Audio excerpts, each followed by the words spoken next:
ನಮಸ್ಕಾರ ಸ್ನೇಹಿತರೆ, ಈ ವರ್ಷದ ರಥಸಪ್ತಮಿ ಯಾವಾಗ, ಶುಭ ಮುಹೂರ್ತ, ಪೂಜೆ ವಿಧಾನ ಮತ್ತು ಅದರ ಮಹತ್ವವನ್ನು ತಿಳಿದುಕೊಳ್ಳಿ. 2026ರ ರಥಸಪ್ತಮಿ ಜನವರಿ 25ರಂದು ಭಾನುವಾರ ಬಂದಿದೆ. ಈ ದಿನ ಸೂರ್ಯನ ಆಶೀರ್ವಾದ ತುಂಬಾ ಮುಖ್ಯ. ವಿಶೇಷ ಪೂಜೆ ಮಾಡಿದಾಗ ಜಾತಕದಲ್ಲಿ ಸೂರ್ಯನ ಸ್ಥಾನವನ್ನು ಬಲಗೊಳಿಸಬಹುದು. ಪೂಜೆ ವಿಧಾನ ಸೇರಿ ಅಗತ್ಯ ಮಾಹಿತಿ ಇಲ್ಲಿದೆ. ಹೊಸ ವರ್ಷದ ಮೊದಲ ಹಬ್ಬ ಮಕರ ಸಂಕ್ರಾಂತಿಯ ನಂತರ ಮಾಘ ಮಾಸದ ಶುದ್ಧ ಸಪ್ತಮಿಯಂದು ರಥಸಪ್ತಮಿ ಆಚರಿಸಲಾಗುತ್ತದೆ. 2026ರ ಜನವರಿ 25ರಂದು ಭಾನುವಾರ ರಥಸಪ್ತಮಿ ಹಬ್ಬ ಬಂದಿದೆ. ಈ ದಿನದಿಂದ ಸೂರ್ಯನ ರಥ ದಕ್ಷಿಣಾಯಣದಿಂದ ಉತ್ತರಾಯಣದ ಕಡೆಗೆ ಪ್ರಯಾಣಿಸುತ್ತಾನೆ. ಸೂರ್ಯನು ಎಲ್ಲ 12 ರಾಶಿಗಳನ್ನು ಸುತ್ತಲೂ 1 ವರ್ಷ ತೆಗೆದುಕೊಳ್ಳುತ್ತಾನೆ. 1 ತಿಂಗಳು 1 ರಾಶಿಯಲ್ಲಿ ಸಂಚರಿಸುತ್ತಾನೆ. ಅದಿತಿ ಮತ್ತು ಕಶ್ಯಪ ದಂಪತಿಗೆ ಸೂರ್ಯ ಜನಿಸಿದ ದಿನವಾದ ಕಾರಣವಾಗಿ ಈ ದಿನ ರಥಸಪ್ತಮಿಯನ್ನು ಆಚರಿಸಲಾಗುತ್ತದೆ. ಇದನ್ನು ಸೂರ್ಯ ಜಯಂತಿ ಅಂತಲೂ ಕರೆಯಲಾಗುತ್ತದೆ. ರಥಸಪ್ತಮಿ ಅಥವಾ ಸೂರ್ಯ ಜಯಂತಿ ದಿನದಂದು ಪೂಜೆ ಮಾಡುವ ವಿಧಾನ. ರಥಸಪ್ತಮಿಯ ದಿನ ಬೆಳಗ್ಗೆ ಬೇಗ ಎದ್ದು ಪುಣ್ಯ ಸ್ನಾನ ಮಾಡಿ ಸೂರ್ಯನಿಗೆ ನೀರು ಅರ್ಪಿಸಬೇಕು. ಇದನ್ನೇ ಅರ್ಘ್ಯಂ ಎನ್ನುತ್ತಾರೆ. ಪೂಜೆ ಮಾಡಲು ಹಳದಿ ಬಣ್ಣದ ಬಟ್ಟೆಗಳನ್ನು ಧರಿಸುವುದು ಬಹಳ ಉತ್ತಮ. ಸೂರ್ಯ ದೇವರಿಗೆ ಅರ್ಪಿಸುವ ನೀರಿನಲ್ಲಿ ಎಳ್ಳು ಮತ್ತು ಎಕ್ಕದ ಎಲೆಗಳನ್ನು ಸೇರಿಸಬೇಕು. ಓಂ ಸೂರ್ಯಾಯ ನಮಃ ಎಂಬ ಮಂತ್ರವನ್ನು ಪಠಿಸುವ ಮೂಲಕ ಅರ್ಘ್ಯವನ್ನು ಅರ್ಪಿಸಬೇಕು. ಸ್ನೇಹಿತರೆ, ಈ ದಿನ ಸೂರ್ಯ ದೇವರ ಆಶೀರ್ವಾದ ಮತ್ತು ಲಕ್ಷ್ಮೀ ದೇವಿಯ ಆಶೀರ್ವಾದ ನಿಮ್ಮ ಮೇಲೆ ಇರಬೇಕು ಎಂದು ಬಯಸಿದರೆ ಓಂ ಸೂರ್ಯ ದೇವಾಯ ನಮಃ ಮತ್ತು ಲಕ್ಷ್ಮೀ ವೆಂಕಟೇಶ್ವರಾಯ ನಮಃ ಎಂದು ಕಮೆಂಟ್ ಮಾಡಿ. ಆ ದೇವರ ಆಶೀರ್ವಾದ ವರ್ಷ ಪೂರ್ತಿ ನಿಮ್ಮ ಮೇಲೆ ಇರುತ್ತದೆ. ಬ್ರಹ್ಮ ಮುಹೂರ್ತದಲ್ಲಿ ಎದ್ದು ಸ್ನಾನ ಮಾಡಿ ಸೂರ್ಯನಿಗೆ ನೀರು ಅರ್ಪಿಸಿದರೆ ಸೂರ್ಯ ದೇವರ ಆಶೀರ್ವಾದ ಸಿಗುತ್ತದೆ. ತಲೆಯ ಮೇಲೆ 7 ಎಕ್ಕದ ಗಿಡದ ಎಲೆಗಳನ್ನು ಇಟ್ಟುಕೊಂಡು ಸ್ನಾನ ಮಾಡಿದರೆ 7 ಜನ್ಮಗಳಲ್ಲಿ ಮಾಡಿದ ಪಾಪಗಳು ಕಳೆದು ಹೋಗುತ್ತವೆ ಎಂಬ ನಂಬಿಕೆ ಇದೆ.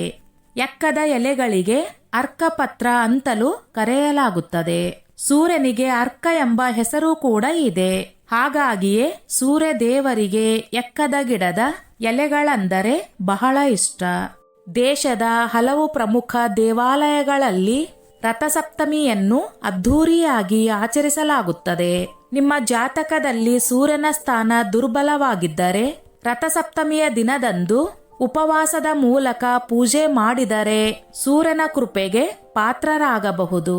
ರಥಸಪ್ತಮಿಯಂದು ಆದಿತ್ಯ ಹೃದಯ ಪಾರಾಯಣ ಮತ್ತು ಸೂರ್ಯಾಷ್ಟಕವನ್ನು ಓದುವುದರಿಂದ ನಿಮ್ಮ ಜೀವನದಲ್ಲಿನ ಎಲ್ಲ ಸಂಕಷ್ಟಗಳು, ಹಣದ ತೊಂದರೆ, ಪಾಪದ ಕರ್ಮ, ಸಾಲಬಾಧೆ ಎಲ್ಲವೂ ದೂರವಾಗಿ ನಿಮ್ಮ ಜೀವನದಲ್ಲಿ ಎಲ್ಲವೂ ಉತ್ತಮವಾಗಿರುತ್ತದೆ ಎಂಬ ನಂಬಿಕೆ ಇದೆ. ಸೂರ್ಯನ ರಥ ವಿಶಿಷ್ಟವಾಗಿದೆ. ಸೂರ್ಯನು 7 ಕುದುರೆಗಳ ಮೇಲೆ ಸಂಚಾರ ಮಾಡುತ್ತಲೇ ಇರುತ್ತಾನೆ. ಸೂರ್ಯನ ರಥದ 7 ಕುದುರೆಗಳು 12 ಚಕ್ರಗಳು, 7 ವಾರಗಳು ಮತ್ತು 12 ರಾಶಿಗಳನ್ನು ಪ್ರತಿನಿಧಿಸುತ್ತಾನೆ ಎಂದು ಜ್ಯೋತಿಷ್ಯ ಶಾಸ್ತ್ರದಲ್ಲಿ ಹೇಳಲಾಗಿದೆ. ಸೂರ್ಯ ದೇವರು ಸಂಚರಿಸುವ ಕುದುರೆಗಳ ಹೆಸರುಗಳು: 1 ಗಾಯತ್ರಿ, 2 ತೃಷುನಭ, 3 ಅನುಷ್ಠಭ, 4 ಜಗತ್ತಿ, 5 ಪಂಕ್ತಿ, 6 ಬೃಹತಿ, 7 ಉಷ್ಣಿಹ. ಸೂರ್ಯನು ಮೇಷ ರಾಶಿಯಿಂದ ಮೀನ ರಾಶಿಗೆ ಪ್ರಯಾಣಿಸಲು 1 ವರ್ಷ ಬೇಕಾಗುತ್ತದೆ. ಪ್ರತಿ ತಿಂಗಳು ಪ್ರತಿ ಚಿಹ್ನೆಯಲ್ಲಿ ಚಲಿಸುತ್ತದೆ. ಸೂರ್ಯ ದೇವರನ್ನು ದ್ವಾದಶ ಆದಿತ್ಯ ಎಂದು ಕರೆಯುತ್ತಾರೆ. ಭಗವಾನ್ ಸೂರ್ಯನನ್ನು ತಿಂಗಳಿಗೆ ಅನುಗುಣವಾಗಿ 12 ರೂಪಗಳಲ್ಲಿ ಪೂಜಿಸಲಾಗುತ್ತದೆ. ಒಬ್ಬನೇ ಸೂರ್ಯ ಆದರೆ 1 ತಿಂಗಳಿಗೆ ಅನುಗುಣವಾಗಿ 12 ರೂಪಗಳಲ್ಲಿ ಪೂಜಿಸಲಾಗುತ್ತದೆ. ಒಂದೇ ತಿಂಗಳಲ್ಲಿ ಸೂರ್ಯನ ತೀವ್ರತೆಯಿಂದ 12 ಹೆಸರುಗಳು ಬಂದಿವೆ. ಸೂರ್ಯನ 12 ರೂಪಗಳು: ಚೈತ್ರ ಮಾಸ ಧಾತು, ವೈಶಾಖ ಆರ್ಯ, ಜ್ಯೇಷ್ಠ ಸ್ನೇಹಿತ, ಆಷಾಢ ವರುಣ, ಶ್ರಾವಣ ಇಂದ್ರ, ಭಾದ್ರಪದಂ ವಿವಸ್ವಂತ, ಅಶ್ವಯುಜಂ ತ್ವಷ್ಟ, ಕಾರ್ತಿಕ ವಿಷ್ಣು, ಮಾರ್ಗಶಿರ ಅಂಶುಪಂತ, ಪುಷ್ಯ ಭಗವಂತ, ಮಾಘ ಪುಷು, ಪಾಲ್ಗುಣ ಪರ್ಜನ್ಯ. ರಥಸಪ್ತಮಿಯ ದಿನ ಕೆಲವು ಕಾರ್ಯಗಳನ್ನು ಮಾಡುವುದರಿಂದ ಸೂರ್ಯಪ್ರಾಶನ ಬಲಗೊಳ್ಳುತ್ತದೆ. ರಥಸಪ್ತಮಿಯ ದಿನ ಅಪ್ಪಿತಪ್ಪಿಯೂ ಉಪ್ಪನ್ನು ತಿನ್ನಬೇಡಿ. ಅಲ್ಲದೆ ಈ ದಿನ ಉಪ್ಪನ್ನು ದಾನ ಮಾಡುವುದು ಶುಭಕರವೆಂದು ಪರಿಗಣಿಸಲಾಗಿದೆ. ನದಿಯಲ್ಲಿ ಈ ದಿನ ಎಣ್ಣೆಯಿಂದ ದೀಪ ಹಚ್ಚುವುದು ಬಹಳ ಒಳ್ಳೆಯದು. ಹೀಗೆ ಮಾಡುವುದರಿಂದ ನಿಮ್ಮ ದಾಂಪತ್ಯ ಜೀವನ ಸುಖಮಯವಾಗಿರುತ್ತದೆ. ಬೆಲ್ಲದಿಂದ ಮಾಡಿದ ಪರಮಾನ್ನವನ್ನು ಸೂರ್ಯ ದೇವರಿಗೆ ಅರ್ಪಿಸಿದರೆ ಬಹಳ ಒಳ್ಳೆಯದು. ಬೇಳೆ, ಬೆಲ್ಲ, ರಾಗಿ, ಗೋಧಿ, ಕೆಂಪು ಅಥವಾ ಕಿತ್ತಳೆ ಬಣ್ಣದ ಬಟ್ಟೆಯನ್ನು ದಾನ ಮಾಡಿದರೆ ಸೂರ್ಯ ದೇವರ ಕೃಪೆಗೆ ಪಾತ್ರರಾಗುತ್ತೀರಿ. ಸೂರ್ಯನನ್ನು ಆರೋಗ್ಯ, ಆಯುಷ್ಯ, ತೇಜಸ್ಸಿನ ದೇವತೆ ಎಂದು ಪೂಜಿಸಲಾಗುತ್ತದೆ. ರಥಸಪ್ತಮಿ ಆಚರಣೆ ಮಾಡಿದರೆ ರೋಗ ನಿವಾರಣೆ, ಪಾಪಕ್ಷಯ, ಐಶ್ವರ್ಯ ವೃದ್ಧಿ ಎಂದು ಶಾಸ್ತ್ರಗಳಲ್ಲಿ ಹೇಳಲಾಗಿದೆ. ರಥಸಪ್ತಮಿಯ ದಿನ ಏನು ಮಾಡಬಾರದು? ಸಾತ್ವಿಕ ಆಹಾರ ಅಂದರೆ ಮಾಂಸಾಹಾರ, ಮದ್ಯ, ತುಂಬಾ ಖಾರ ಅಥವಾ ತಮೋಗುಣ ಆಹಾರ ತಪ್ಪಿಸುವುದು ಬಹಳ ಉತ್ತಮ.